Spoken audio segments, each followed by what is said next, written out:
mystery. Inside the numbers from yesterday's game. And again, this is for the over 40 crowd. You had to be over 40 to be on this particular graphic.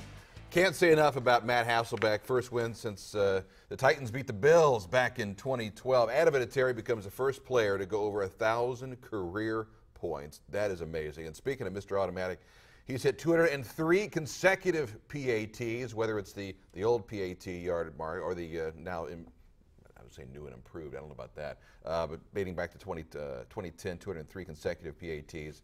So under 40 need not apply. Right. I don't know why I didn't get, they signed Josh Johnson and not me. I was, under 40. And they didn't want. It's funny you mentioned that because when it came out that Josh Johnson was signed, people were like, well, what about Jim Sorky? He's already in town. No, I'm serious. Hey. We also heard a couple of Kerry Collins comments out there, too. See what I'm saying? The guy to go with the younger, you know what I mean? The guy has Josh Johnson. He's the guy the Colts know. They saw him in the preseason last year with the Cincinnati Bengals, played really well, so I can understand why they picked him up. Well, let's talk about this. Okay, backup quarterback. And here's Matt Hasselbeck, who, even though he's 40 years old, he obviously still has something. Yeah, and his resume, it speaks for itself. And went to a Super Bowl, all that sort of thing. So went over 35,000 yards. 35,000. We're going to get. In fact, let's do it right now. Monday afternoon quarterback. Some of the stats from Matt Hasselbeck over the years. He was 30 of 47 yesterday, 282 yards and a touchdown. First start, as mentioned, since November 4th of 2012, with 282 yards. Jim mentioned he's over 35,000 yards now for his career. In 47 attempts, he's now passed Jim Hart for 19th most in the NFL. As a backup quarterback, you're on call 24/7. How do you get ready for games that you may not even play in? Well, I think it was easier for Matt this week because he did get all the practice reps. Right. That there's something to be said for seeing what the opponent's going to do to you and what they're going to try to bring at you to disrupt your offense. So he was able to get those snaps, see it, and kind of visually prepare for what he was going to see. Normally as a backup, you don't get those reps. So you're doing it all from film, you're doing it all from study, just kind of from habit, so to speak, and that's what makes it tough. That's what, when you see a guy kind of get hurt in the middle of a game like a Tony Romo and then a Brandon Weeden comes in or something like that where a quarterback hasn't prepared on the field to play this team, that's where it gets tough, and that's where you kind of just got to go out there and execute. And I always told myself when I was backing up Peyton, if something ever happened where he got hurt and I had to go in and play, and I hadn't prepared, just go out there and win the game. Whatever I have to do to win the game. Right. We can fix everything else afterwards. It doesn't have to be as pretty as he does. It doesn't have to be all the checking and stuff like that. Just get the win. And then everybody will kind of calm down, and then you'll have time to prepare if he's going to be out for a longer stretch of getting the reps every week and preparing for the team you're going to play on the field.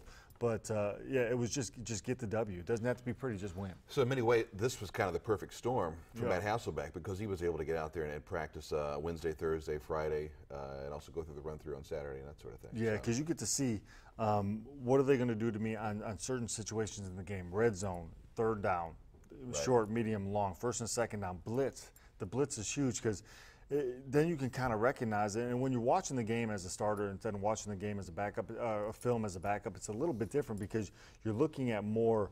When I was watching film as the backup to Peyton, I was pretty much watching it for something he wanted me to do, to look for. When you're watching it as a starter, you're watching it for yourself to prepare for the game. So you're looking at different things like tendencies, tilt. So back up. So explain that a little bit further. So when you were playing back for Peyton, you were watching for things that he would want to see out there more than what you were going to see or wanted to see out there. Right. I was watching film to prepare him to play. Hey, go watch this, go do this, and if I got done with that, then I could watch film for myself and to get ready. But I mean, that's why I was there. You're there from 7 in the morning till 10 o'clock at night. When you're watching it for yourself, I'm looking at this corner. How does he play in man? How does he play in zone? Safety. If it's a 2-yard difference in safety tilt, then I know I'm going to get this. And that's the stuff you're watching if you're preparing to play. It's more of a support role than for the starting quarterback. But you've got to put in the double duty to get yourself ready. Well, I heard something that Matt Hasselbeck said yesterday after the game. This is Andrew's team, and I'm going to do anything I can to help Andrew succeed. And then I was in a position where I wasn't going to push Peyton Manning for the starting position. It was his team. So it was my role to help him be the best he could be and to help to win football games and prepare as such. And that's kind of the way I approached it. But in that preparation, it allows you to prepare for the game as well. So.